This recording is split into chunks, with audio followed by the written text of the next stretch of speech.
Welcome back. Now, in Delhi, the fight over the home delivery of ration has only escalated. Ravi Shankar Prasad, the Union Minister today, in fact, in a very scathing attack on Arvind Kejriwal, said that this is just in Jumla and also alleged that there are links of Aam Aadmi Party with the ration mafia.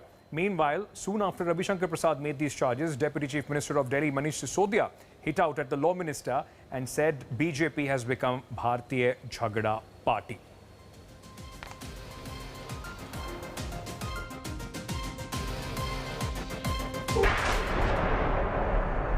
Arvind Kejriwal ji हर घर अन्न की बात कर रहे हैं, घर घर पहुंचाएंगे। ऑक्सीजन तो पहुंचा नहीं सके, मोहल्ला क्लिनिक दवा तो पहुंचा नहीं सकी, अब अनाज की बात कर रहे हैं। मैं पूछना चाहता हूं कि आप इसमें टांग क्यों अड़ाते हैं? आपको प्रॉब्लम क्यों है इसमें? ये बताएं साफ साफ कि अगर पिज्जा घर पहुंच सकता है तो गरीब आदमी का राशन क्यों नहीं घर पहुंच सकता? और साथ साथ मैं ये भी कहना चाहता हूं कि देश के लोग अब तंग आ चुके हैं।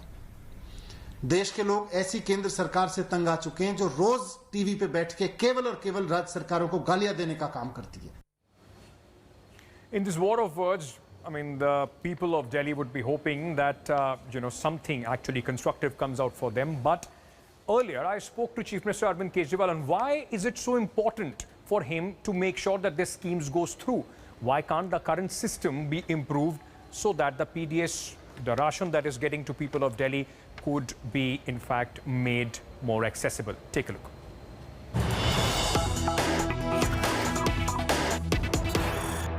अरविंद जी, सबसे पहले मैं आपसे ये पूछना चाहूँगा कि इस स्कीम के पीछे अरविंद केजरीवाल की मंशा क्या है? क्यों अरविंद केजरीवाल इतने उतावले हैं कि आके कल उन्होंने आरोप लगा दिया केंद्र सरकार पे, मोदी सरकार के ऊपर, कि आप राशन माफिया के साथ खड़े हुए? पहले हमें ये समझना चाहिए कि ये स्कीम क्या है। पूरा देश जानता है, आज़ादी के बाद से 75 साल से इस देश के अंदर जिस तरह से राशन बंटता है, गरीबों को सरकार राशन देती है।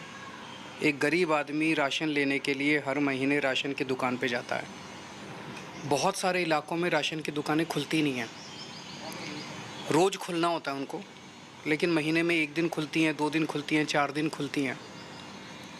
तो आदमी रोज़ चक्कर लगा के देखता है, आज खुली, आज खुली, आज खुली। फिर जिस दिन खुलती है उस दिन खूब भीड़ होती है वहाँ पे। कुछ लोगों को राशन मिल पाता है, कुछ लोगों को राशन नहीं मिलता। बहुत सारे लोगों का राशन उनका अंगूठा लगा के या फर्जी दस्तखत करके निकाल लिया जाता है, चोरी कर लिया जाता है। ये सब मैं इसलिए कह रहा हूँ, मैंने आज से 17 साल पहले जब मैं इनकम टैक्स डिपार्टमेंट में नौकरी करता था, वो नौकरी छोड़ के दिल्ली की झुग्गियों के अंदर गली गलियों में घूम के लोगों को राशन दिलवाया है। राइट टू इन्फॉर्मेशन एक्ट को इस्तेमाल करके जो मैग्सेसे अवार्ड मिला था वो इसी काम के लिए मिला था। राइट टू इन्फॉर्मेशन का इस्तेमाल करके हमने सारे राशन के रिकॉर्ड्स निकलवाए थे और देखा था कि किस तरह से फर्जीवाड़ा करके राशन लोगों का चोरी किया जाता है। फिर जो मान लीजिए कोई किस्मत से उसको राशन मिल भी जाता है तो उसमें मिलावट होती है, कम तोला जाता है, ज़्यादा पैसे लिए जाते हैं, तरह तरह की दिक्कतें हैं। इसका समाधान हम लोगों ने ये निकाला कि अब दिल्ली सरकार इनका राशन पैक करवाएगी। मान लीजिए एक परिवार में 25 किलो गेहूं भेजना है, तो 25 किलो की बोरी में हम साफ़ सुथरा आटा पिसवा के 25 किलो आटा एक बोरी में साफ़ सुथरा, और उसको हम टेस्ट करवाएंगे, लैब में टेस्ट करवाएंगे, अच्छा आटा उसके घर भेज देंगे। तो उसे राशन की दुकान में नहीं जाना, उसको कोई कम नहीं तोलेगा, उसको कोई ज़्यादा पैसे नहीं लेगा, तो वो सारी प्रॉब्लम सॉल्व हो गई। अब उसको मान लीजिए 10 किलो चावल है, हम अच्छे से उसका चावल साफ़ सुथरा करके सफाई करा के एक एजेंसी से और उसके घर में 10 किलो चावल की बोरी पहुंचा देंगे। दिल्ली सरकार का कोई आदमी जाके उसके घर बोरी दे के आएगा। बताइए इसमें क्या दिक्कत हो सकती है? तो जैसे door step delivery of services किया हमने, आज दिल्ली में लोगों को लाइसेंस बनवाना है तो कहीं चक्कर नहीं काटने, राशन कार्ड बनवाए, कहीं चक्कर फ़ोन करो, आपके घर में राशन कार्ड बनवा के जाएंगे, आपके घर में हम। तो लगभग 100 से ज़्यादा दिल्ली सरकार की सर्विसेज डोर स्टेप पे मिल रही हैं। राशन भी उसी तरह से लोगों को डोर स्टेप में मिलेगा। तो जैसे आप हैं, आपको पिज़्ज़ा चाहिए, आप फ़ोन करके पिज़्ज़ा अपने घर मंगवा सकते हैं। तो राशन, एक गरीब आदमी का राशन उसके घर में क्यों नहीं मिलना चाहिए? केंद्र के इस पे और स्पेशली जो एलजी साहब ने इस पे जो दो अभी हाल में जो दो कमियां निकाली हैं, उसमें उन्होंने ये कहा है कि आप केंद्र की जो फूड सिक्योरिटी एक्ट के तहत जो उन्होंने प्रोविजंस बनाए हुए हैं उसको आप कैसे चेंज कर सकते हैं। आपको नई स्कीम लेके आनी है, आप अपना खुद प्रोक्योर कीजिए, आप उसको कर लीजिए, क्योंकि उसके अंदर उनको अगर आप इसके डिलीवरी सिस्टम मैकेनिज्म भी चेंज करेंगे तो उसके लिए वहाँ पर चेंजेस करने पड़ेंगे। उसको लेकर जो केंद्र ने ऑब्जेक्शन उठाया है उस पर आप खुद अलग से लीजिए, आपको बांटना है आप बांट दीजिए, चलाइए अपनी स्कीम।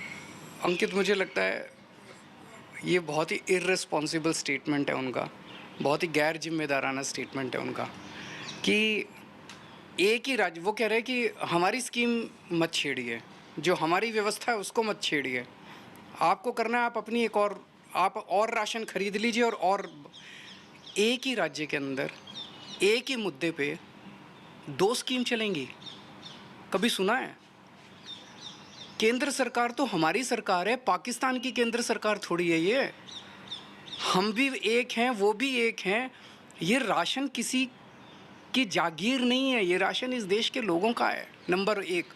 नंबर 2, एक ही राज्य के अंदर एक ही मुद्दे के ऊपर 2000 करोड़ रुपए केंद्र सरकार खर्च करेगी और 2000 करोड़ रुपए दिल्ली सरकार खर्च करे एक ही योजना पे।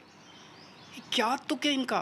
कह रहे तुम अपनी स्कीम चला लो, जैसे बच्चे नहीं लड़ते, घर घर बना रहे हैं 2 बच्चे, लड़ाई हो गई, तू अपना घर बना ले, मैं अपना घर बना लूँगा। ऐसे सरकारें चलती हैं। और वो कह रहे हैं कि हमारी स्कीम को मत छेड़ना, हमारी व्यवस्था को मत छेड़ना। अरे अगर उसमें करप्शन हो रहा है तो चलो मिलके बैठ के उस करप्शन को दूर करते हैं ना। आप ये कैसे कह सकते हो कि उसमें करप्शन को मत छेड़ो, तुम अपनी स्कीम बना लो, हम अपना करप्शन करते रहेंगे?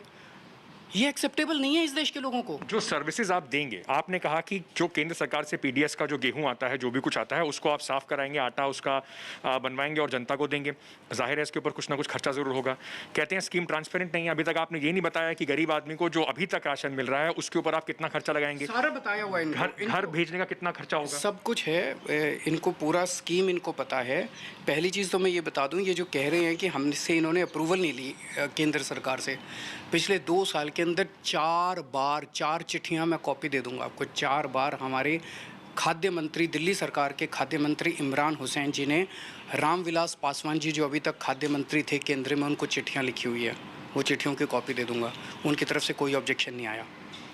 उसके बाद मार्च के महीने में इन्होंने ऑब्जेक्शन किया कि इसको मुख्यमंत्री योजना मत बोलिए।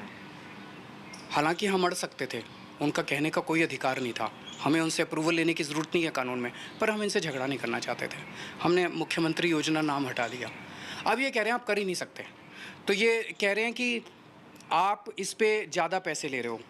केंद्र सरकार ने अपने ऑर्डर में जारी करके कहा हुआ है कि अगर आप गेहूं की जगह आटा देना चाहें तो पिसाई का पैसा राज्य सरकार ले सकती है।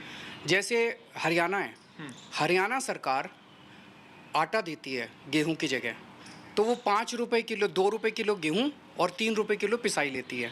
तो 5 रुपये किलो आटा राशन की दुकान में हरियाणा सरकार देती है, हम 4 रुपये में देंगे, हरियाणा से भी कम में देंगे। हम 2 रुपये किलो गेहूं और 2 रुपये पिसाई, 4 रुपये किलो आटा बना के हम उसके घर पहुंचाएंगे, राशन की दुकान में नहीं देंगे। उस पर और जितना खर्चा आएगा वो दिल्ली सरकार बियर करेगी, उसका पैकेजिंग का खर्चा, घर पहुंचाने का खर्चा, वो सारा दिल्ली सरकार पे करेगी। तो अगर हरियाणा सरकार 5 रुपये किलो आटा दे सकती है तो दिल्ली सरकार 4 रुपये में उसके घर आटा क्यों नहीं पहुंचा सकती?